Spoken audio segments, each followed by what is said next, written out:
is to play with a lot less detail going forward in terms of, like, coverage on the camera. But I ran into another, as I'm working my Russians to make a massive offensive here on sort of the eastern part. I'm assuming we're on a north-south alignment. It's got to be pretty close.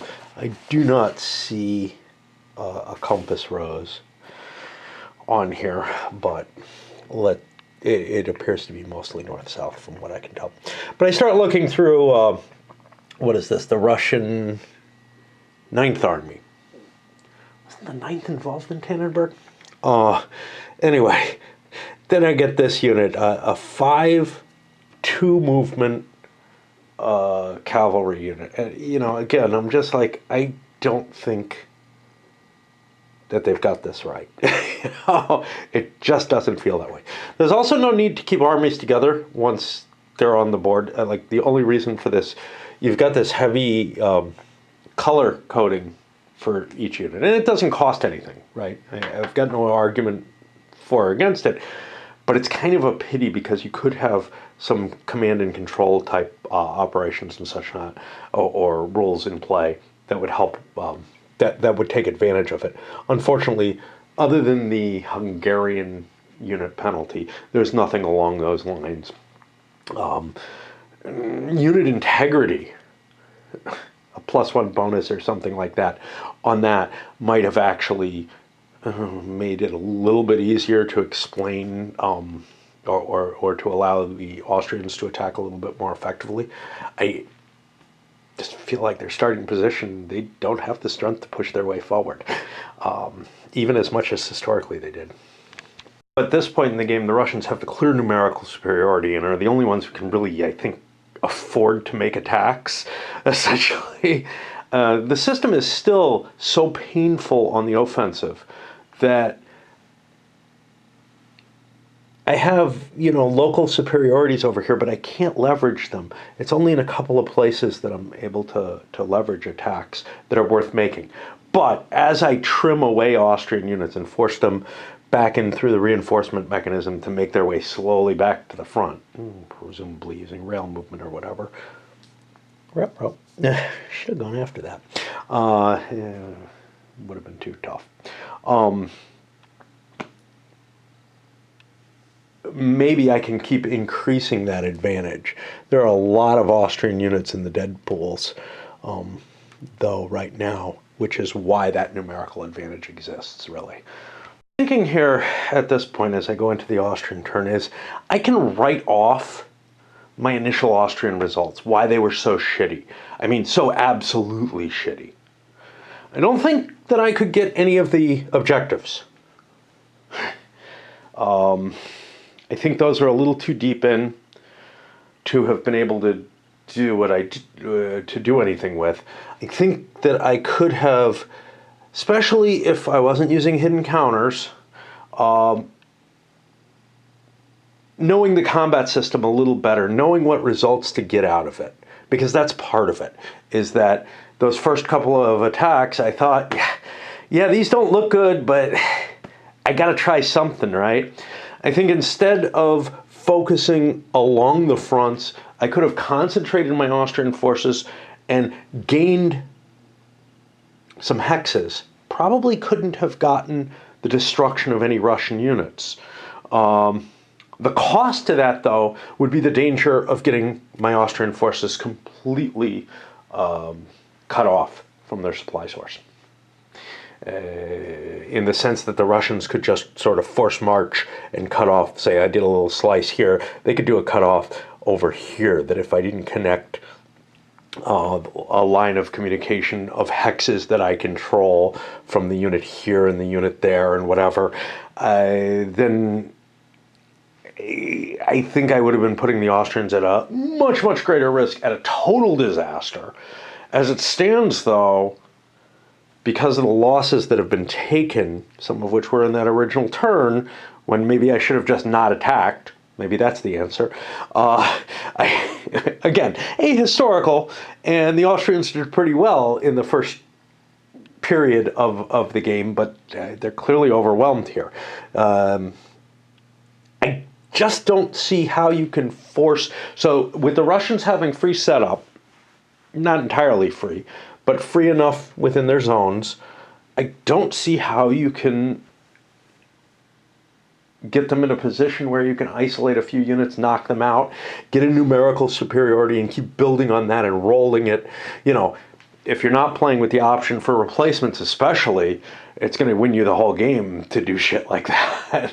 But, you know, now I've got the opposite happening, where the Austrians lost a couple of units in key places, and now the Russians have been able to pick off stacks here and there where they're going to be in good shape as long as they can continue doing that. And when there's edge areas like this, the Russians still have opportunities. So I don't know how far back the Austrians have to fall to be able to have a defensive position. But, you know, there's a lot of front. And you don't cover it all, you're giving up victory points at the end of the game. Finished turn 3, the Austrians have fallen back to a defensive line, largely back within Austria. This is 25th of August that change happened. I don't remember, do we have any information on dates in the historical stuff? I don't think so. No, you know, most of the historical stuff is very high level, and sometimes it's helpful for me to see, hey, where should I have been? What did I miss, etc. I found that true in the other game labeled 1914, the offensive à outrance in Serbia. I didn't try the Twilight in the East one. I was boned out of being able to buy that at the cheap price that I thought I was going to get it at in the fall sale. And I really was not that pleased with it. But yeah, you know, there are definite weaknesses in the Austrian line at this point. You can see some places where there's just a couple of units. There's other weaknesses that are kind of hidden by maybe a dummy unit or a weak unit or something like that, that it's not that obvious to the Russians. But, you know, the general flow is where there's gaps, I can probably slip around, get behind it, and do an elimination. And that's the way to operate in this, from at least at this point in the game. I don't know if I've learned anything else, but that's the one thing I've learned, is to try to get into places where there's a deformity in the line, a weakness in the line that I can take advantage of, sure. You know, and just aim for that with all my force. And, I mean, that's standard stuff for the operational games. However, unlike in the more traditional games that I'm used to and that I kind of was approaching this as, because the rules are very similar to that, the combat system creates something where it's very, very difficult to, say, just find a place in the line where you can get a couple of units and try to get an elimination or a retreat or something like that and gain something. I actually think that's appropriate at this point in the game. There's a point in this campaign where things hit a stalemate, and it happened to be after the Austrians overextended themselves, which this is a beautiful mechanism to allow for that.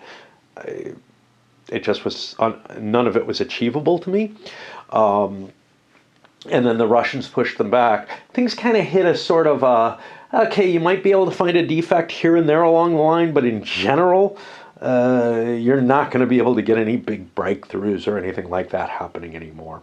And in fact, you know, Austrian attrition was a little worse than Russian.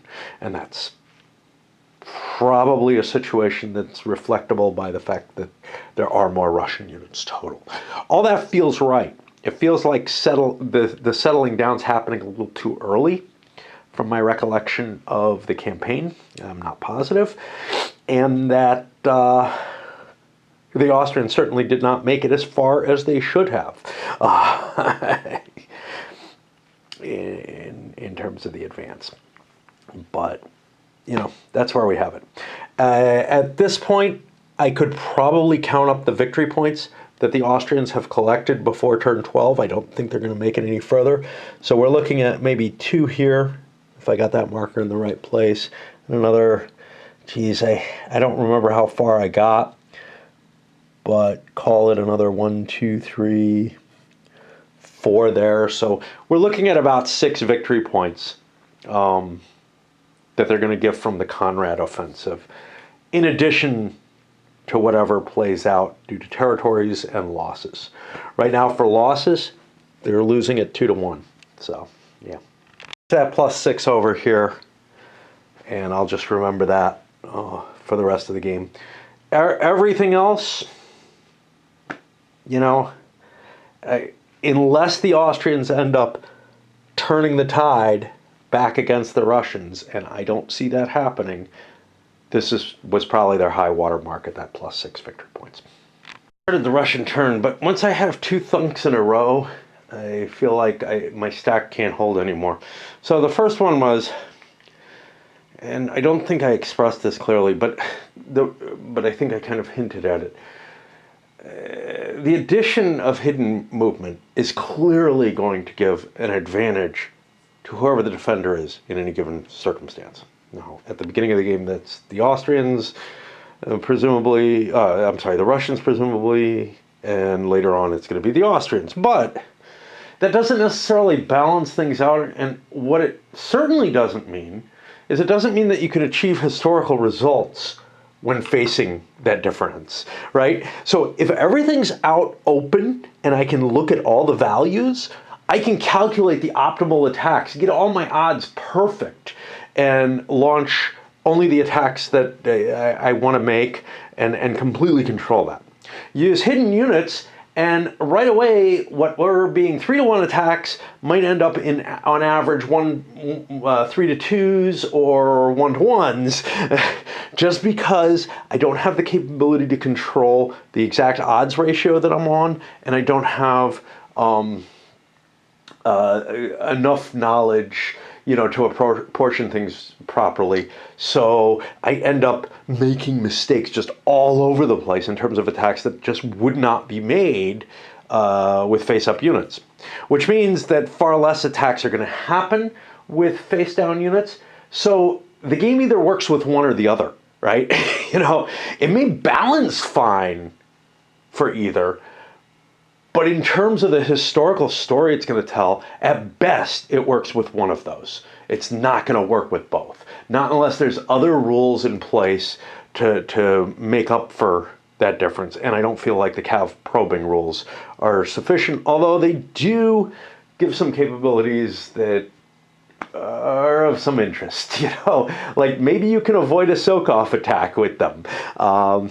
And if that's the case, and it's not clear that that's explicitly meant to be the case, it seems implied, and I've been doing that, but if that's the case, that does change the dynamic a little bit back in favor of the attacker. I don't think it makes up for the hidden unit factor. Speaking of Cav, here was the second thing I found. I sent a whole bunch of Russian forces in here. They're all Cav, including this 5-2. So it's going to be very, very hard for me to convert this territory back to Russian with those. Unfortunately for me, that really, really fast 1-4 infantry, I don't know what they are, they're like motorized or something, was able to run around and grab all this territory faster than any Cav in the game, but able to convert territory. Again, you know, I just don't trust that they got the NATO symbols correct on the units, or maybe the movement allowances, I don't know which, you know, and I don't know the unit designations enough to be able to figure that out, and I don't feel like trying to research it or whatever. Also, given the fact that the historical record is not that great, I probably wouldn't have much success if I tried, given that the designer says there wasn't enough information to be able to, you know, accurately depict exact hexes for setup or anything close to that, apparently. You know, just these huge broad regions that you'd see on like an operational map. So those are the couple of things that I've got, and that's problematic, to tell you the truth. Another one because I'm here. I've got this sort of broad front attack, and I don't feel like putting little control markers everywhere. I just don't want to do it, damn it. Most of these hexes have been converted, but not every single one. Again, it's too big a burden. I just don't give enough of a shit at this point to worry about it. You know, where I had little incursions or whatever, that's one thing. But when I've got a broad front attacking, there's just no way. There's no way that it's worth that much effort. And yeah, the game asks too much, especially for a fairly light treatment, other than the mechanical burden of keeping track of hexes, both for victory points and for lines of communication. It's really ugly. My cav is going to be slowed down tremendously trying to move through this shit. I assume I can convert control using forced marches, but that drops them from being able to move 4 hexes, for everything except that really super slow one, to being able to move 2 hexes. Of course, some of the units can convert territory and others do something else, but I really kind of got to get infantry over here to convert all that. Ah, bother. I forgot to tell you the reason why. Because the cav can't survive, essentially. Well, I mean, they survive, but they get the lower movement point allowance, etc. if they just walk through the territory without the supply, without the control of the hexes, and therefore without the supply. And, you know, in addition to being half strength in combat.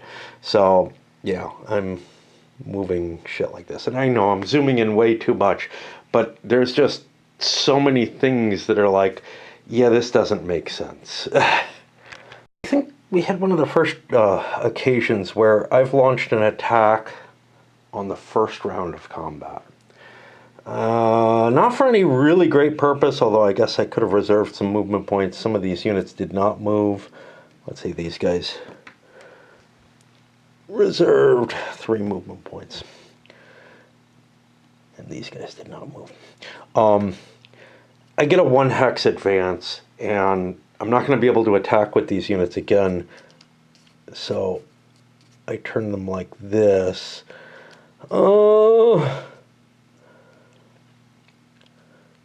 This works out kind of poorly, because what it means is I can't try to attack in here. But, you know, at least I didn't get wiped out by the attack, right? And see, I'm trying to make a lot of attacks with the Russians, mainly along the eastern flank here. I think I've got a numerical advantage that's sufficient to make attacks even across the river and such. Not, I don't know. That's my plan. A hit here, I guess. Jesus, I've got to make an attack here, though, in that case. And that's not going to be pleasant. Yeah, I don't know. I may not make these attacks. They look horrible. So these 3 units can attack this. Everything else starts getting kind of iffy. I could use 1 unit from there and this, and that would get me 3 units on this, but only 1 unit on that, and that doesn't sound too good. And, I'll try to appropriate it, because I think I want to try to bust that up as much as possible. Likewise, here and here, much, much better. Here I've got them surrounded for real, so I can cut through. Up here, I've got a surrounding. Here I've got a, maybe I can push them, maybe I can't. And likewise, I'm doing that up here. Some of those attacks may be as bad as some of the Austrian attacks were early on. I'm just, you know, lost hope of, I just don't even know. There's no words. With systems of this type, I haven't pointed this out, but it's important which order you select your attacks. So far, the Russians are doing pretty well overall. They haven't taken any losses. They caused some losses to the Austrians, but now I'm in this little mess here. And I'm kind of committing to doing it all because I want to destroy these. Now I'm willing to pay a bit of a price to do so. So we're going to see soaks. Now let's see. If I combine 11 against this, let's do that. Now I don't know what's here, and that's part of the problem. So it's 11 against 4. I just missed the 3 to 1. That gives me 2 to 1. If I get this hex, it's great. right? But it's unlikely because I have a +1 to the die roll. A 4 at 2 to 1 means the attacker retreats 2. And now I'm committed to other attacks. And at this point, this is where the Russian, or where the defensive advance could be useful. It could pocket a unit. I have to stop my advance in enemy zones of control, though. So, like, if I go to here, I can't then go to here, which means I'm not going to be able to make it so that these guys would be at real risk. So we'll call that off. But that creates a problem here where I've got attacks here and here. I want to do this one first because I think it's for the best. So I'm just going to do this hex. I'm not going to throw in anything from there. So that's going to be 6 to 4. That's a 3 to 2, but again, at a +1 to the die roll for my bad luck, which will probably mean another retreat. Attacker retreats 2.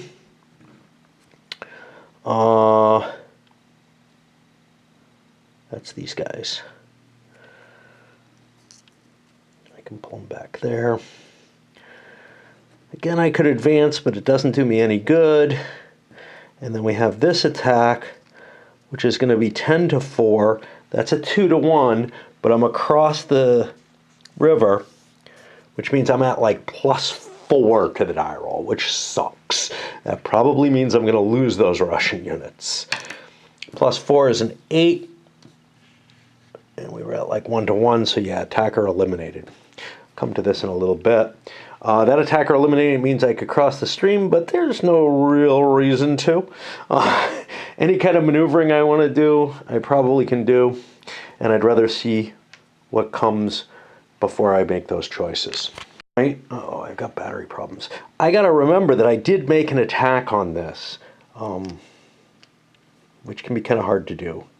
8 and 6 is 14, 18. To 7. They're in supply because they can trace through here. They're not going to get destroyed, but they're outflanked. 18 to 7 means I'm at 2 to 1 again because there's no 2.5 to 1 or anything like that, which is fine. I hate those kind of, I hate having to do that kind of calculation too much. So 2 to 1, I've got a -1, I've got a +1 for the woods and a -1 for outflanking. And with a roll of a 2, I'm going to force the defender to retreat. He only gets to retreat 1 hex. Interesting.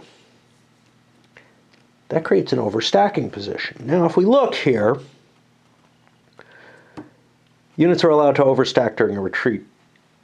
And if I were to attack, if I had attacked this afterwards and won the battle, good things would happen. I would be able to destroy those units, and they wouldn't count into the battle. Do I want to advance somewhere? Probably. I'll take care of that in a moment. Austrians still finding themselves in a painful retreat mode with, a weakness look apparently there. That is going to be able to be exploited, and I kind of fucked up to leave that there, but whatever. And then, some other areas where the line doesn't look all that solid. Meanwhile, of course, the Russians are trying to convert this with Cav and whatever. And we'll move into, I guess, the 27th of August. Whoop, whoop, whoop. Russians continuing to push hard here along the southeastern portion of the border. I do have some attacks to undertake. I'm going to be doing this one so that this reserve can try to cut through. There may be another one I wanted to make. I believe there is. I think I wanted to make an attack here, maybe not with all the units involved, because that will allow me to put appropriate pressure. Oops, that's a dummy under there. On this stack, and try to crack the center here, and then just threaten that whole hole. You see, I'm coming around the corner here, or around the flank, but I haven't gotten Zernovitz yet. I chose not to train that unit, and it could have run up and, you know, gotten closer to the real fighting, etc., because I need to capture some territory down here. We have weird positionings. If I were to do what I was doing back here in terms of accurately trying to capture, hey, what's controlled territory so I can do the lines of communication? There's like, you know, a little string running through here and everything. I just can't cope with that. The game is not worth that. I quit if it's that, right? If that's what I have to do to play this, I quit. And I don't mind doing it on small scales, but I do know that this area back here is not controlled by the Russians yet, even though it's kind of behind their lines at this point. There's also no, so because reinforcements aren't well defined, and I've made up rules to make them work, right? It's also not clear whether or not, you know, Austrian reinforcements could just come in here. It would make sense if they were coming from off map. It doesn't make a lot of sense, though, if they're reforming units along the lines. And we've got some units that are coming that are new from the Second Army, which maybe should be able to come from that direction. I don't know.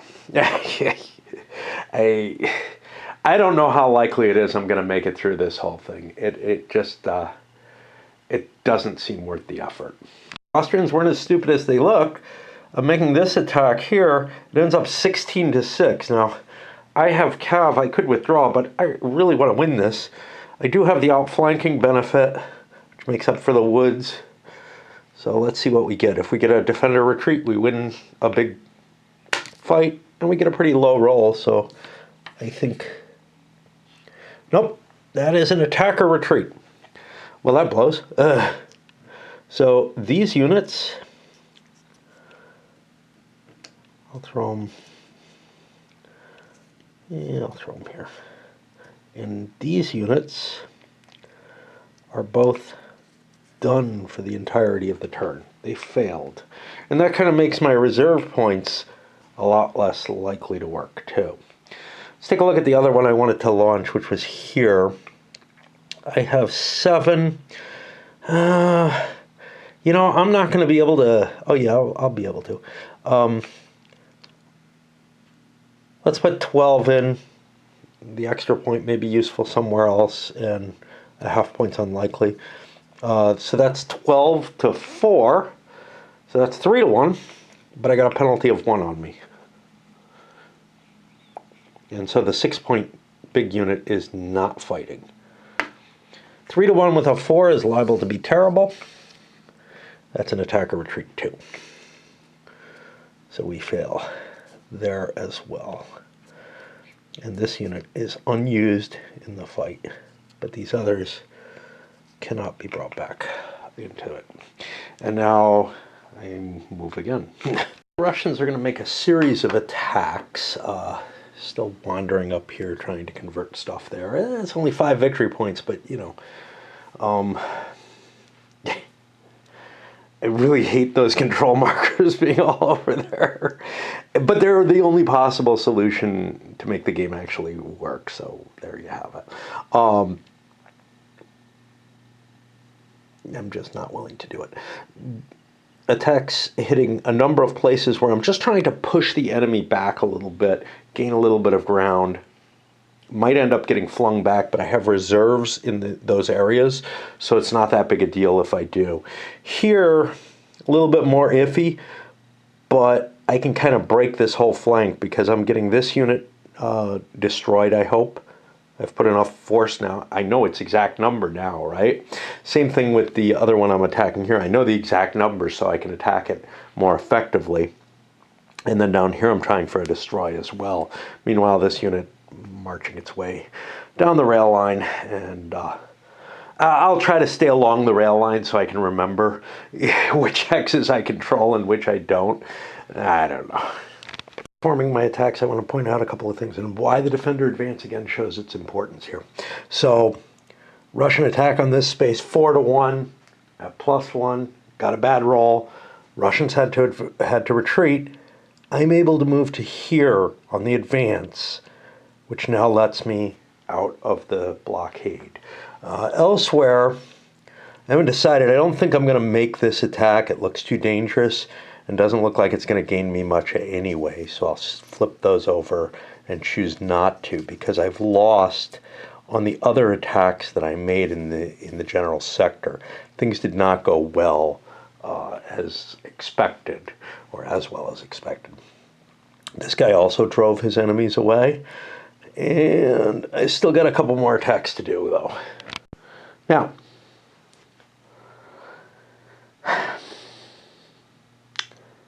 exchange, first time this has happened, over here. Good odds, bad roll.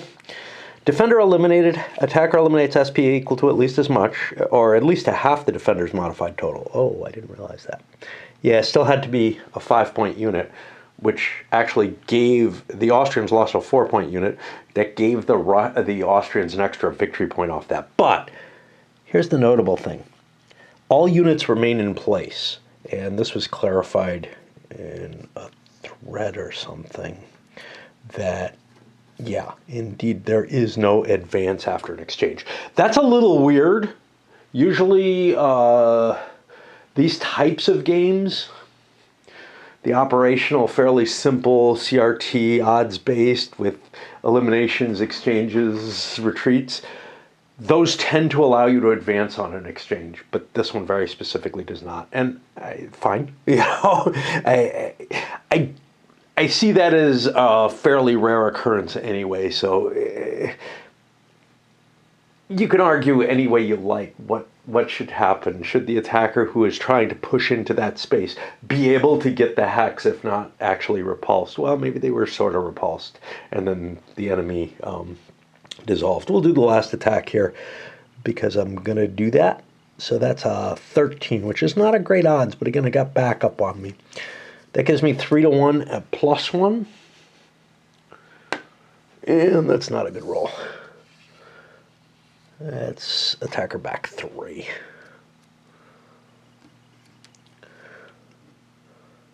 Let's put him here. Do I desire to advance? Well, this terrain is not bad, and I can always fall back from it. So, you know, I've got as big a gap either way. Might as well do that. That is going to put me over to the Austrian side. And yeah, I'm getting very fatigued playing, in part because of the flipping and unflipping of all the counters. That is another, even disposing with this, double blind is always obnoxious. Blocks are, of course, the solution to it, or standees. There were sledges that could do this kind of thing. Those kind of solutions work a lot better. Obviously, you know, at the price point that the game is going at, they're not going to be including blocks in it. I also suspect that the game is designed to not have that, even though the options are listed as these will make the game more historical. I don't think they do. In this particular case, at least. I think you are less likely to get that historical advantage from the Austrians. Now, what about this Russian counterattack? Well, if it hadn't been for so many losses from the Austrians on the first turn, I don't know if it would have happened anywhere near as impressively anyhow. Like, it would have been a lot harder. Wouldn't have the same numerical superiority, wouldn't be able to take advantage of the same deformations in the line. The line would have been more solid if the Austrians just said, yep, here we are, man. No attack. Now, you could make arguments against Conrad's plan, but I got to tell you this much. The Germans sure the hell wanted Conrad to attack the Austrians. In fact, the big question is how much he put in against the Serbs. A holding force against the Serbs might have been sufficient to get another army into place. On the other hand, when I'm playing strategic in La Grande Guerre or something, I often put the extra army over, the second army over on against the Serbs fully, and just try to batter them into submission. That also doesn't particularly work very well because the Serbs are very good fighters in that game, unlike the Russians. So pick your poison. It's probably not great for the Austrians either way. I don't think I've launched any Austrian attacks in a while, but I realized, hey, I had things covering the Austro-Hungarian CRT and kind of forgot about its existence. I don't know if I've actually violated the rules. They're not that significantly different. The Austrian one's a little bit better. But yeah, it's something I definitely have to keep in mind. So I've got a couple more Austrian reinforcements coming in. Again, maybe they could come in back here. I don't know. What does that do?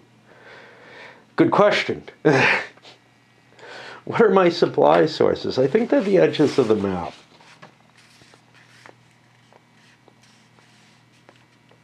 Yeah, the southern and western edge of the map at the Austrian border, which, that's fun. So, yeah, I don't know, Something down here could prevent that 10 victory points without a lot of effort going into it, and I'd be in supply. But probably this isn't enough, which would mean it has to be a real unit. The real unit would prevent me from maybe being able to make counterattacks at some point. I don't know.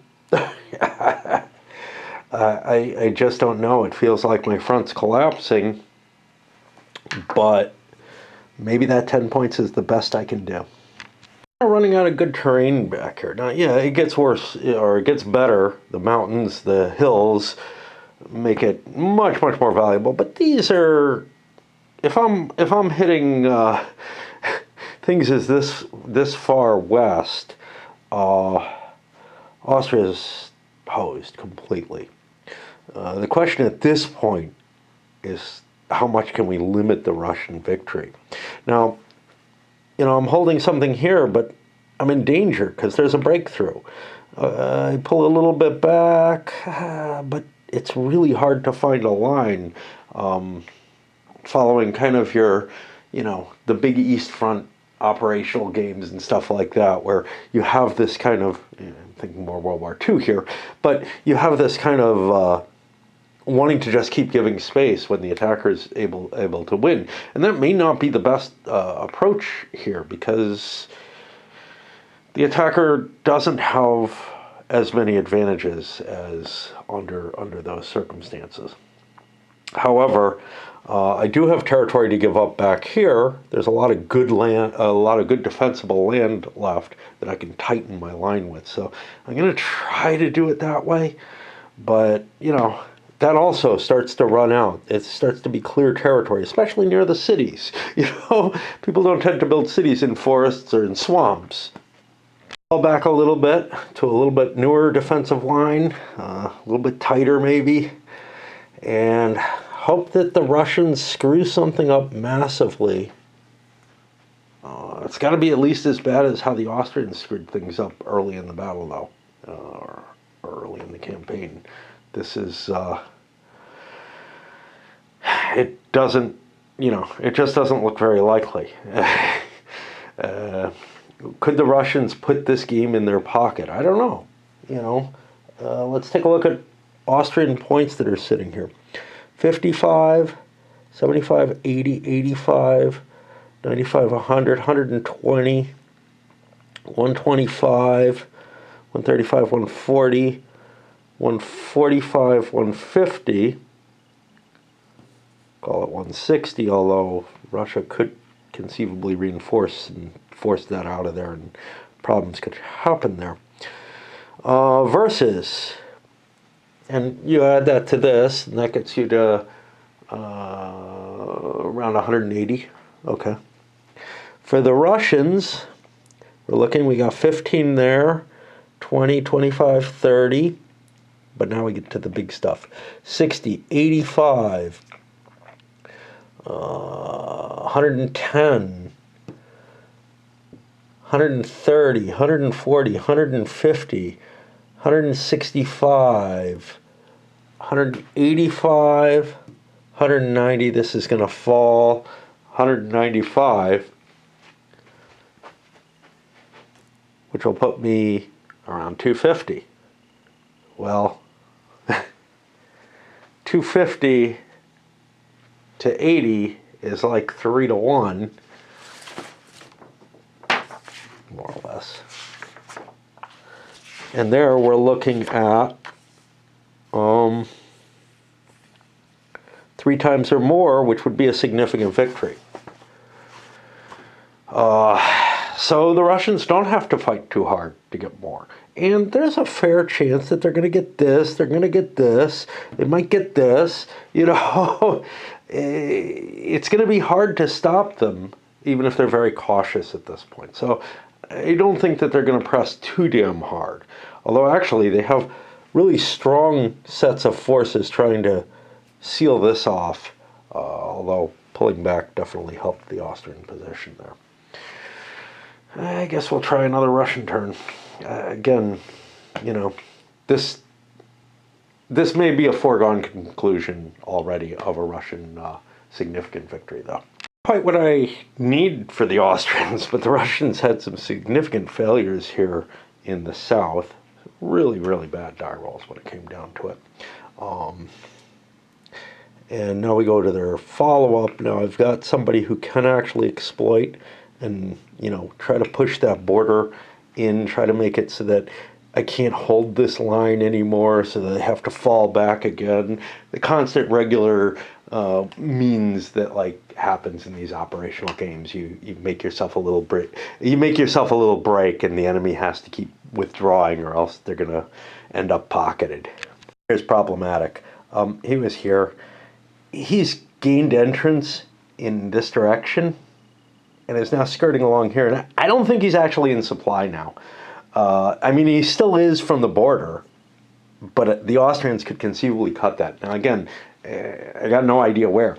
But if you look at the way the board and the formations are, without using these little dots to try to track who controls what hex, he looks clearly fine. You know, there's no formations back here. And you kind of assume a game that doesn't handle formations like that, if you're not going to handle rear garrison type forces and raids and stuff like that, trying to do it with like this per hex basis of control, just to me it's insane, and it's just not worth handling that way. I'm going to try to launch an attack here now that I got this extra unit in play, so I'll put him down there for the attack. And I'll just keep working my way up, see what I get. I don't think there's going to be much combat, to tell you the truth. For the most part, things did not go well for the Russians. You can see, I believe there was an elimination here, leaving a gap. Big retreat here, where, well, I'm going to be flipping the Austrians over in a little bit. These attacks were, again, I'll leave them face up. What the hell? I don't know what I'm doing. But I did manage to engineer, using that reserve movement, the encirclement of that big 6-point unit and destruction of that, and that's a big nasty gap showing up there. I'm going to pause a little bit here. Battery needs recharging, and it's cold down here. I can turn the heat on. I got these little zonal heaters, but unfortunately I got to flip the breaker for it to happen, because my past wife's heater stopped working properly at some point before she stopped working properly, and the only way to turn it off is to cut the power to it, and it shares the same power as this one. And like all things in life, I failed to get anything fixed. All right. Screw it, I put the heat on. You know, it's May, but it feels like winterish days for the most part. It gets around 40 at night and not much higher during the day right now. It's rainy and boring. Anyway, the Austrians launched a counterattack up here. Do the Russians want to advance? We got a retreat of 2 off of it. It was a pretty good attack where we had them surrounded, but we got flung back. And then we're a little bit of fallback over here to get away. I'm trying to decide on this. Is there any reason I would advance? I was in these hexes and I think one of these. Well, there's no harm in going here right now. And we'll go to turn 7. Keep playing a little bit. Of an additional thought. Let me roll my rail points. Russians, tons of them. They're not going to need them all, but even if that counterattack had really succeeded, it's not going to get me much, right? It would have gotten me maybe to here, but I probably can't afford that. But it would have added some threats and maybe forced the Russians to move around a little bit. And there's not much I can do with the little local strength advantage I have up here to help down here. I mean, I'm shipping new troops there. I've got a whole bunch of new Austrian troops coming in this turn, though. So, you know, who knows? Maybe I can do something cool. The other thing I wanted to say, remember I have to have 2 things to say to actually video if I'm not saying something that's sort of on the timer. As to like, hey, it's this turn and it's done, is that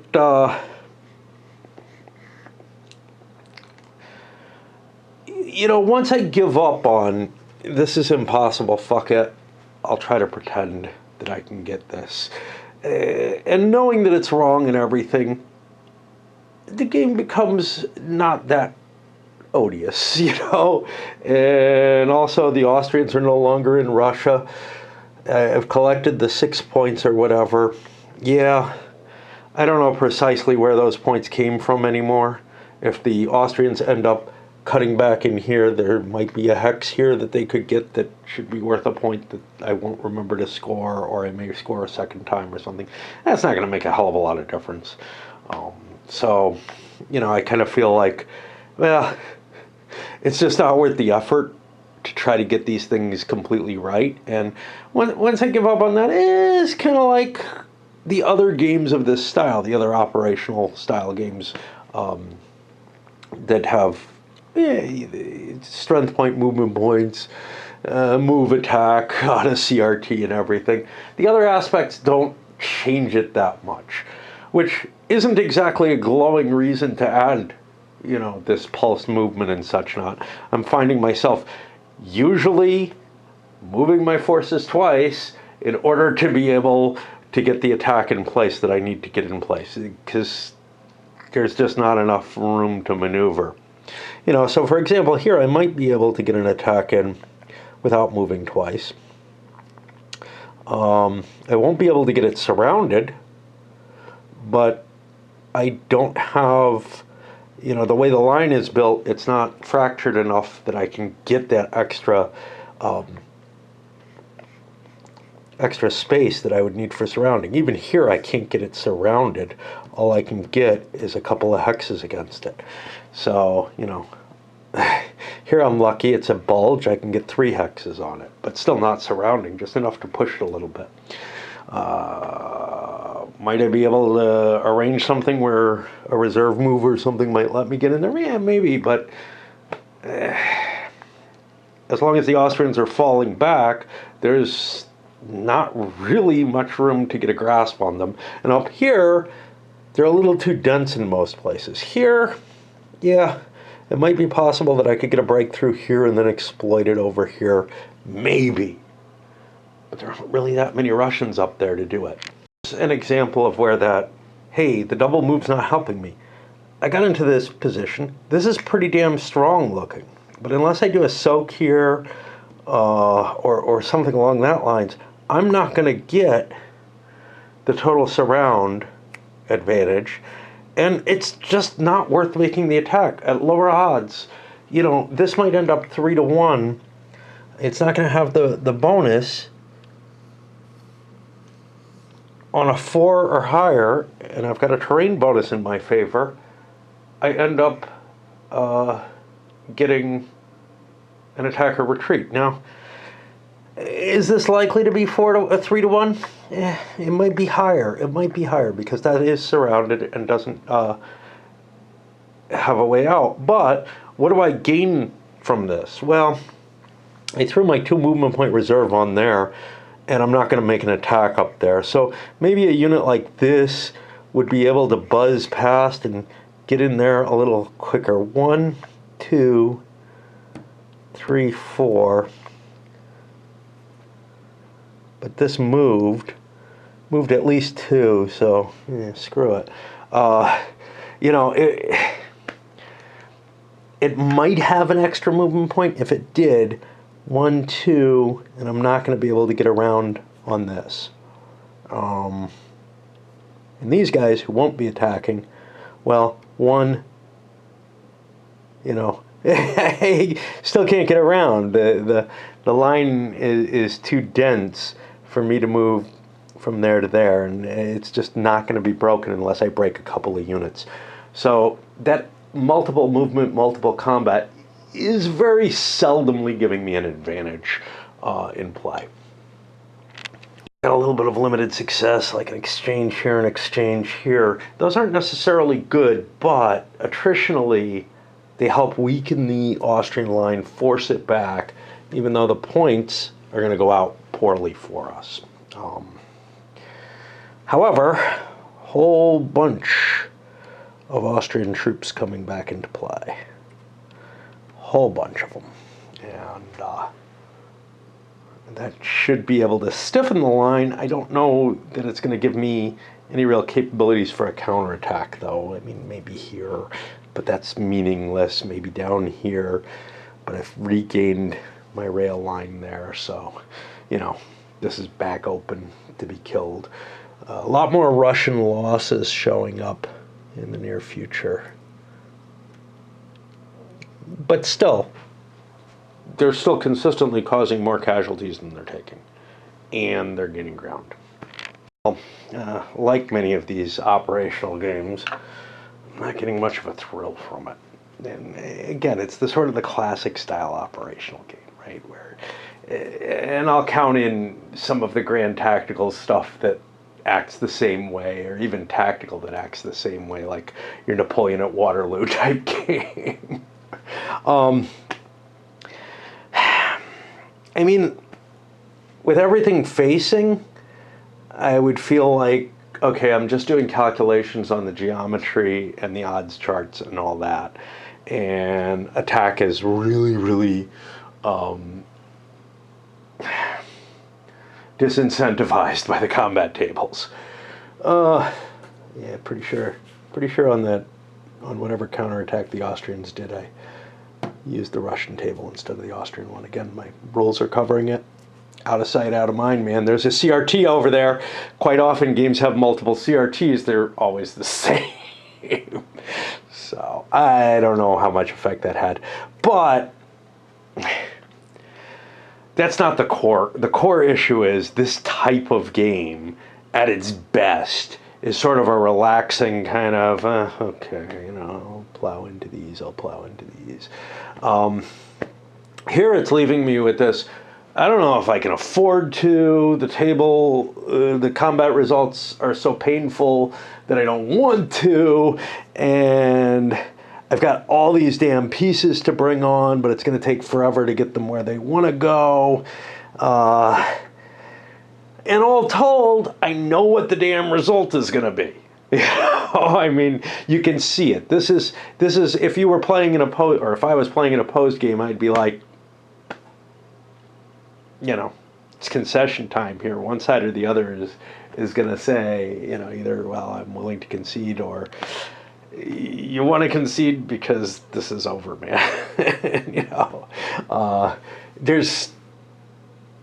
I just have no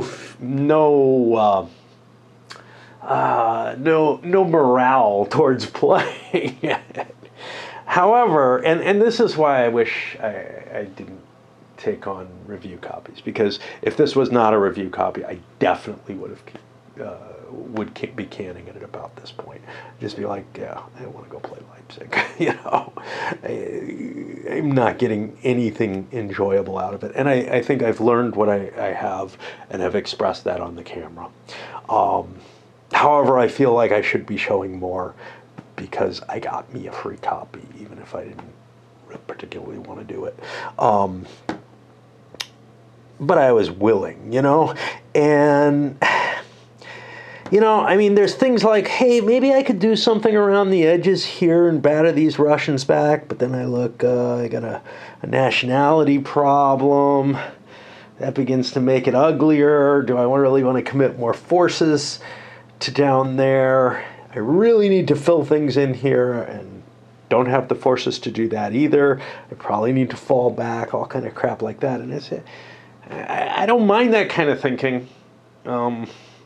What I do mind is the trying to optimize on the odds chart type of thinking. And you'd think the flipped over counters would make that easier.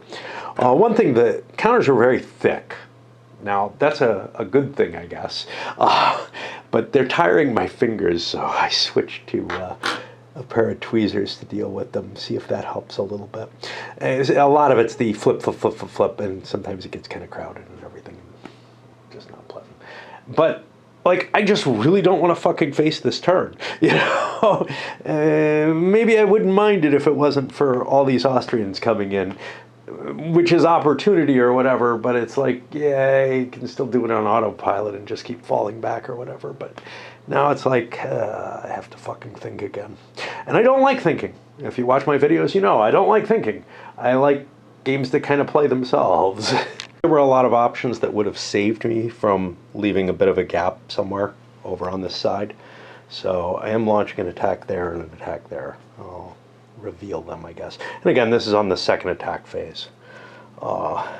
Here we got 9, and 9 is 18 to 3. That's 6 to 1. I got a -1 on it. I'm on this table, which is impossible for me to remember. So that's a D2. So that's going to kill these, and I will advance in order to keep my units in better supply there.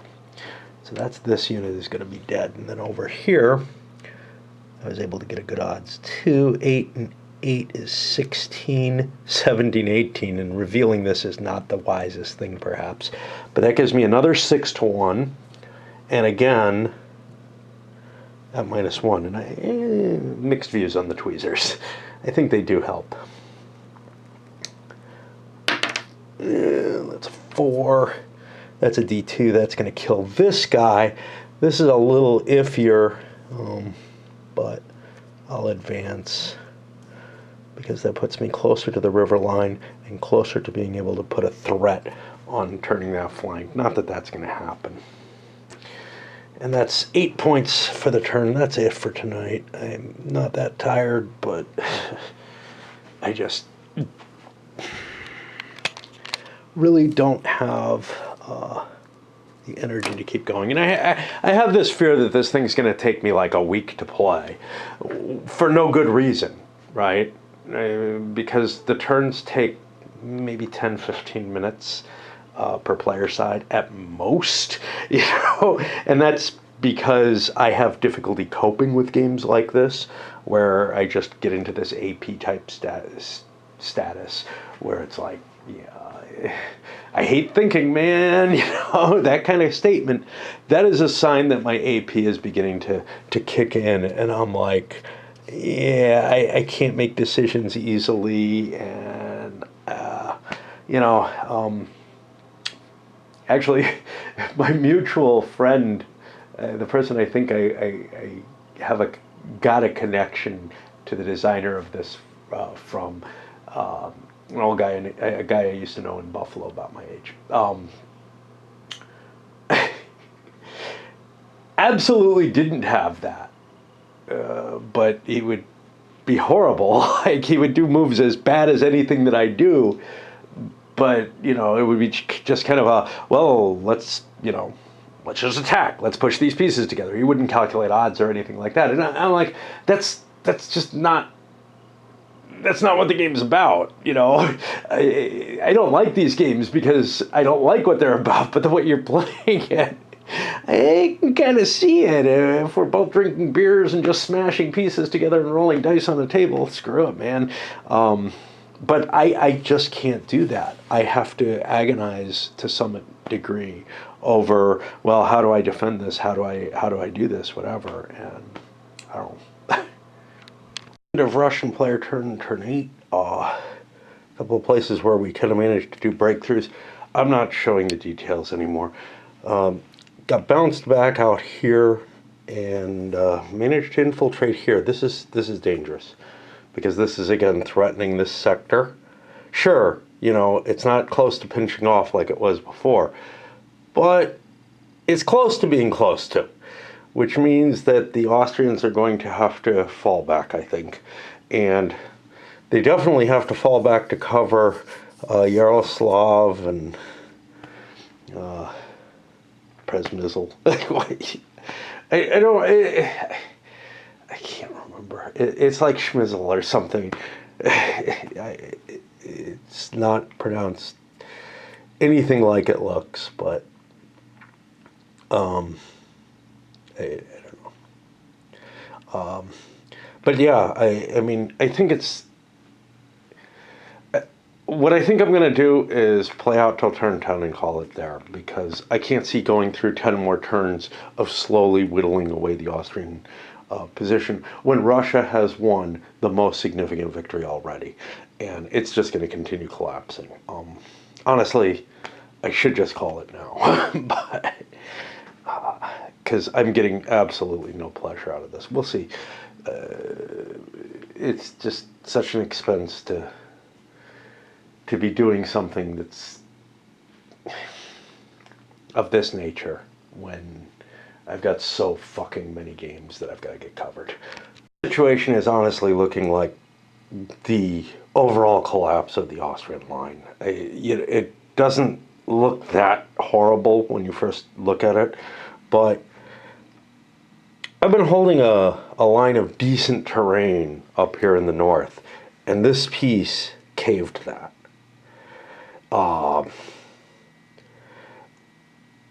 What I'm going to have to do is kind of fall back into plain terrain, which is much, much worse to be in. I mean, it's a 1 point on the chart, but heading down to Lemberg, give this up, and then also try to do something here. I may have to abandon this. If I'm abandoning that, I got to abandon this. I mean...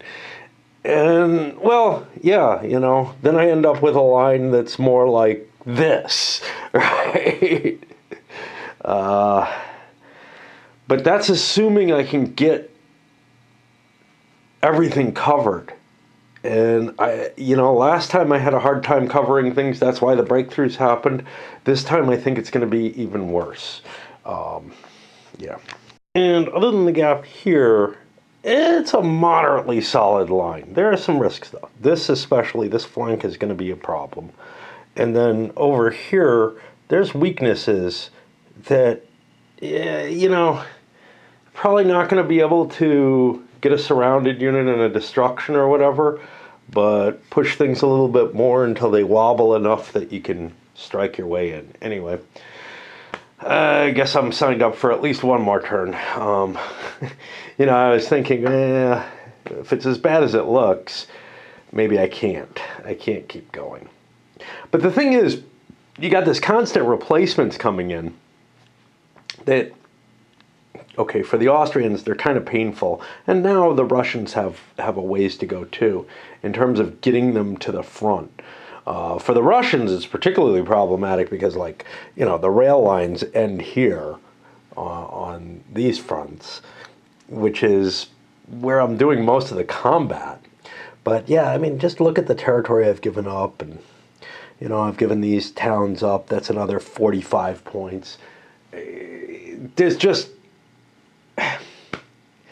The only thing I'm doing is watching the collapse. you know, and how slowly I can make it, as opposed to, you know, can Austria hold their own here?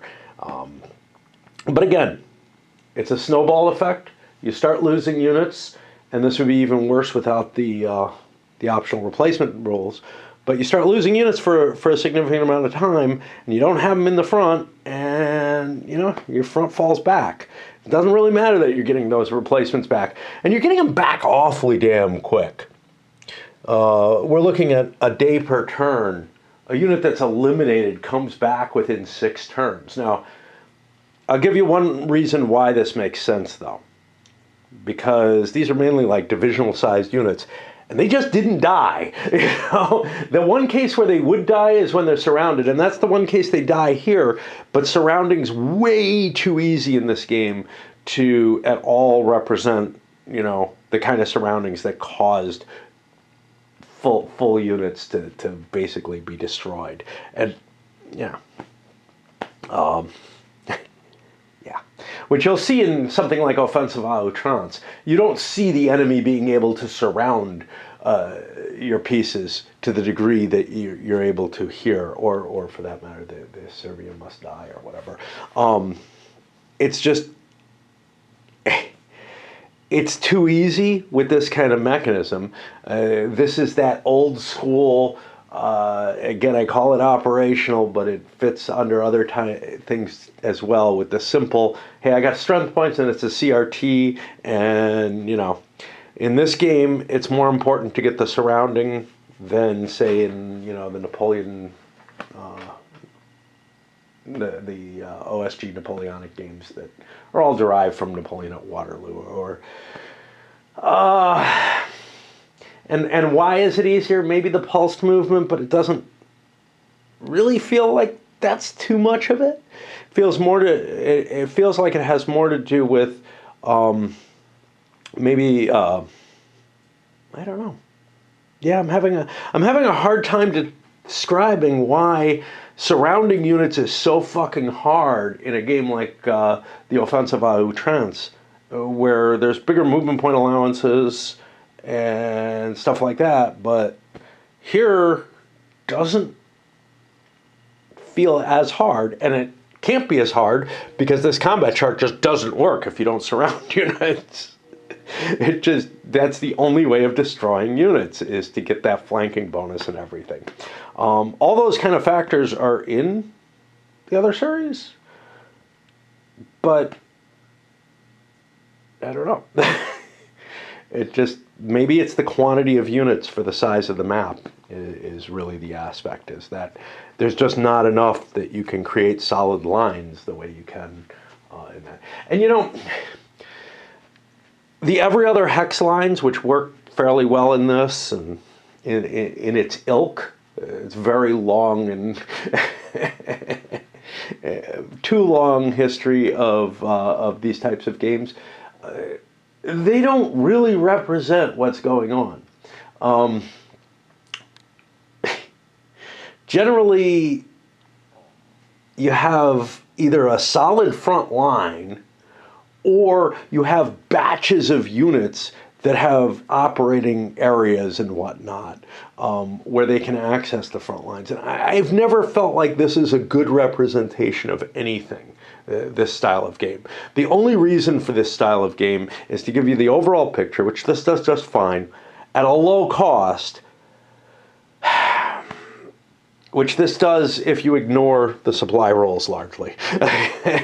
If you apply normal rules of this type for supply, then yeah, it's about that level. There's not a hell of a lot else to say that goes either for or against it.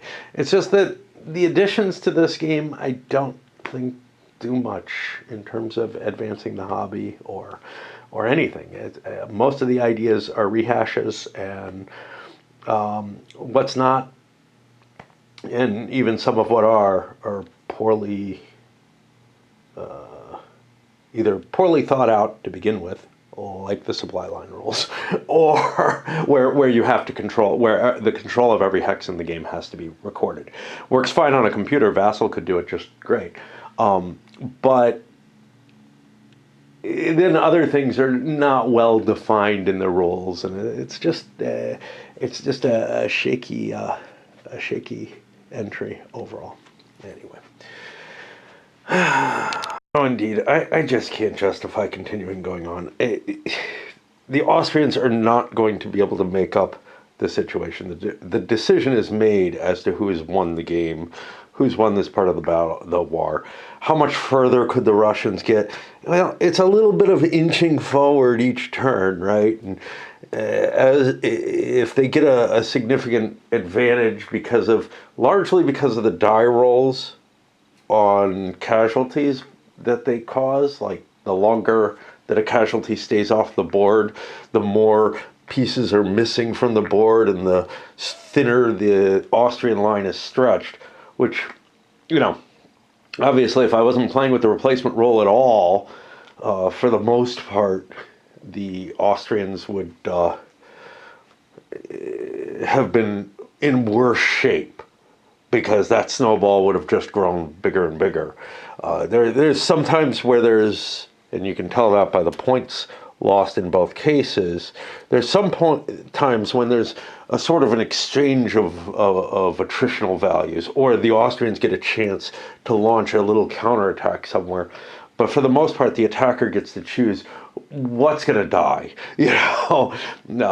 with the surrounding rules, etc. I still am not sure why surrounding is so much easier in this game. Again, I think it has to do with the every other hex thing. You push a unit out of one of the middle hexes in that every other hex, and now you can get a loop around and surround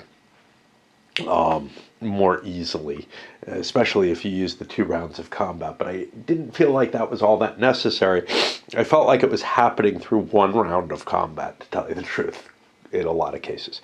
Anyway, I'm going to clean this up. It's and probably not hit the East Prussia. Not that I've gotten my map for that yet. I just keep getting Galicia maps. But that's okay. I'm just really not that thrilled with this system, and I can't justify it. I'm still in the part of me that's willing to play these kind of games is still kind of willing to go out and get the Great War in the East stuff. But that part of me that's interested in these simpler type of games is still not a very big part of me, right? Every now and then I get kind of excited about one. But in general, they're just kind of dull to me.